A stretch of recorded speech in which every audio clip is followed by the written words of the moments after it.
Below the Stay Home data plan, all existing Glow customers now enjoy up to 20% more data. Glow Unlimited.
Two things happen when a pandemic hits. Number one, we can't travel. We can't. In the early days of this, we were not able to go into the field in China and start looking for the origins because, this area was on lockdown and people were dying. It's an emergency situation. Secondly, now the virus is around the world, it's hard for us to travel again. And then finally, we have this sort of conspiracy theories and rumors and misinformation and politicization of the pandemic that then breaks down communication with scientists. We need to go beyond boundaries politically or nationally because that's what viruses do. They don't have a passport and stop at the border and check. They don't belong to a political party. They look at us and they try and infect us. Let's do something together to try and stop that. I'm Scott McLean in Madrid, Spain, and this is CNN.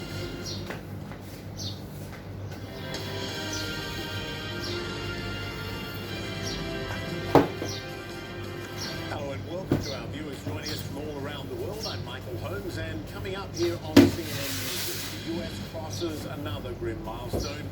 More than 40,000 deaths as the president presses to reopen the country. New Zealand, meanwhile, reporting 12 deaths, and it has announced it's extending its lockdown. And a gunman is dead after killing at least 16 people in a mass shooting in Nova Scotia.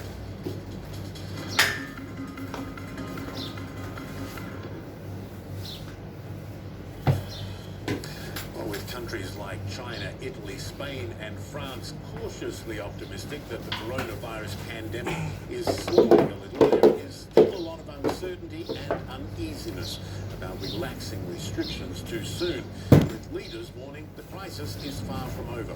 Worldwide, the number of cases now approaching 2.5 million, more than 165,000 deaths. The US has the highest numbers by far, now almost a third of the world's cases. But some states are seeing signs of progress, including the hardest hit, New York. If the data holds, and if this trend holds, we are past the high point, and all indications at this point are that we are on a descent. Whether or not the descent continues depends on what we do.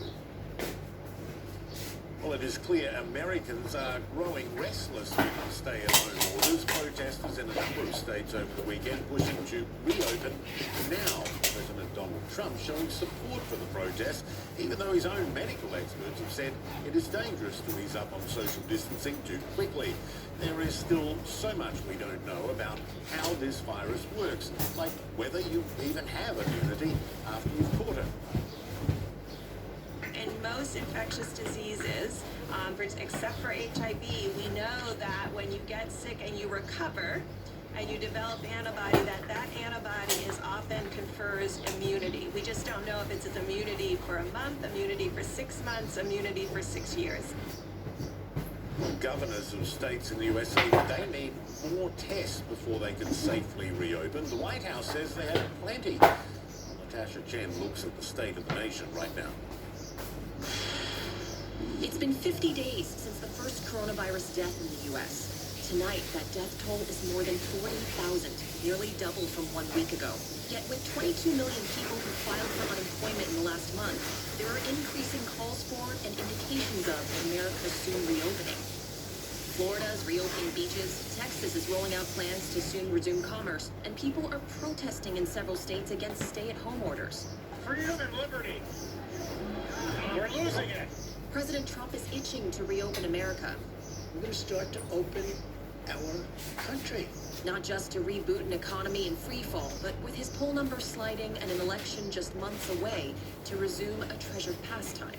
Well, I hope we can do rallies. It's great for the country. It's great spirit. It's great for a lot of things. But Trump has acknowledged it's the governors who are the authorities when it comes to reopening society. Governors will be empowered to tailor an approach that meets the diverse circumstances of their own states. Every state is very different. And many of those governors from both parties have said it won't be safe to reopen until the Trump administration extends them one critical lifeline. More help is needed from the federal government on testing.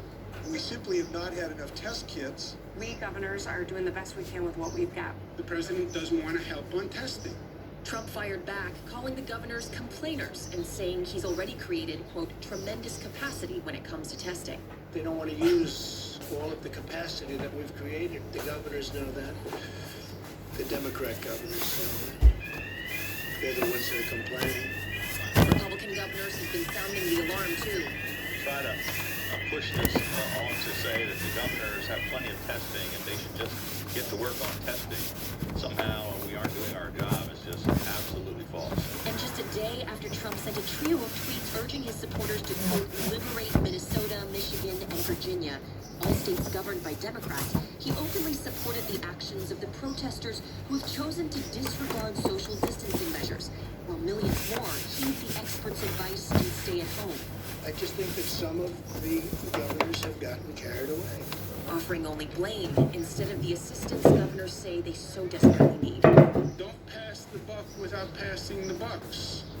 Already we're starting to see one state planning to reopen some things this week. According to the Charleston, South Carolina paper, the Post and Courier, the governor there is expected to announce tomorrow that beachgoers and visitors will be allowed public access to rivers and lakes, and that retail stores that have been closed for 2 weeks will be allowed to start accepting customers purchasing clothing, furniture, and jewelry, according to the new order. Anne Ramoyne is a professor of epidemiology at the University of California, Los Angeles. She has done a lot of research into how diseases spread, so we're delighted to have you, Professor. Thanks so much. I mean, the president, again, praising himself, his own administration, on everything, but including testing, even though per capita the US is still well behind other countries. And again, he's putting the responsibility on state governments. Two questions. How vital is it that testing ramps up, and should not the federal government be coordinating procurement and distribution? Well, absolutely. Testing is so critical to understanding where we are on the curve, where we need to go, and how we need to get there. Right now, we just do not have enough testing in place. And the testing is the roadblocks to testing are multiple, are significant and from multiple places. But the big things are reagents, swabs, and just accessibility in general for the general public. Until we have widespread testing available in the United States, everywhere, and testing in particular for vulnerable populations, and repeat testing available for our healthcare workers, we really are just not in a place to be reopening or even thinking about reopening. Yeah, I mean, do we still don't know, right, if having had COVID, whether you're immune or not, and if you're not, what does that mean going forward for managing this virus in a community setting? Well, this is a very important point that you're bringing up, and there's over the weekend, the World Health Organization also made a comment about this, suggesting that we just did not have enough information to understand what these antibody tests mean, and this is really what we're referring to here, because all of these antibody tests that are rolling out everywhere tell you if you have been exposed to the virus, if you may have been sick with the virus, but it tells you nothing about whether or not you have immunity to the virus, whether or not you can fight off another infection.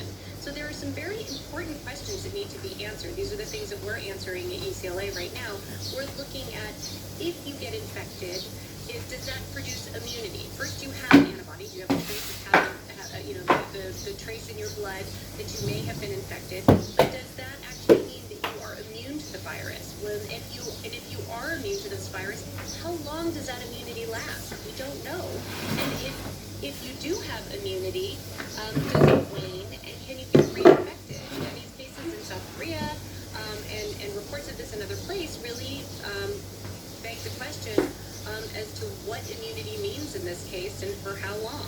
Yeah, exactly. I mean, so you got this situation where the president and the president himself talking of opening the economy, businesses, and so on, and yet his same task